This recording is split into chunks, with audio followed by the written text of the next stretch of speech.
डोंबिवली पूर्वेतील नांदिवली परिसरात एकनिष्ठ मित्रमंडळातर्फे आयोजित दहीहंडी उत्सवात सकाळपासूनच गोविंदा पथकांचा उत्साह दिसून आला। वेगवेगळ्या मंडळांनी 5, 6, 7 थर रचून या हंडीला सलामी दिली। दरम्यान कोकण बॉईज या मंडळाने सलामी दिल्यानंतर राजू पाटील आणि सुभाष भोईर या दोन्ही माजी आमदार यांचे फोटो असलेले बॅनर दाखवले। यावर प्रतिक्रिया देताना माजी आमदार सुभाष भोईर यांनी म्हटले की राजू पाटील आणि मी जरी एकमेकांच्या विरोधात लढलो तरी आम्ही मित्र आहोत आणि कायम राहणार। त्यामुळे मनसे आणि शिवसेना ठाकरे गट युतीच्या चर्चांना पुन्हा एकदा उधाण आलं आहे।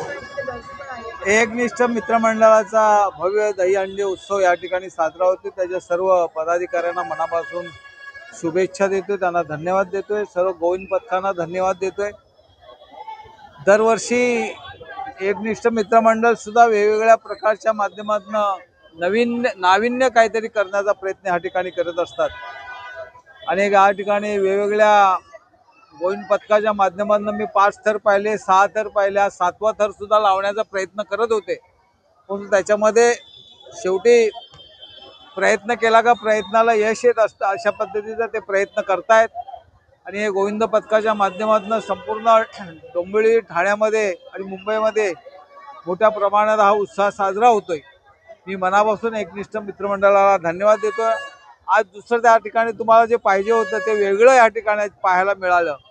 मनसे आणि शिवसेना या ठिकाणी उद्धव बाळासाहेब ठाकरे आणि मनसे याचा एक बॅनर या ठिकाणी सुभाष भोईर आणि राजू पाटील यांचा लावताना आपण पाहिला आणि ते तुला पाहिजे होतं। शेवटी राजू आणि मी मित्र, खूप जुने मित्र आहोत। आम्ही जरी एकमेकाविरोधात लढलो असलो तरी शेवटी आम्ही दोघं मित्र आहोत आणि मित्र म्हणून शेवटपर्यंत आम्ही राहणार आहोत। राजकारण हे फक्त महिनाभरापुरतं असतं। शेवटी समाजाचे कार्य करायचं असेल तर दहीहंडीप्रमाणे सर्व गोविंदा पथक जसे एकत्र येतात तसे आम्ही दोघं पुन्हा एकत्र येऊ आणि अशा प्रकारचे गोविंदा पथकाच्या माध्यमातून लोकांना न्याय कसा मिळेल, लोकांच्या समस्या कशा सोडवल्या जातील, त्या दृष्टिकोनातनं या दहीहंडीच्या माध्यमातून प्रयत्न केला जाईल आणि अशा प्रकारच्या या हंड्या सतत फुटत राहतील अशा प्रकारच्या शुभेच्छा या ठिकाणी देतो। धन्यवाद।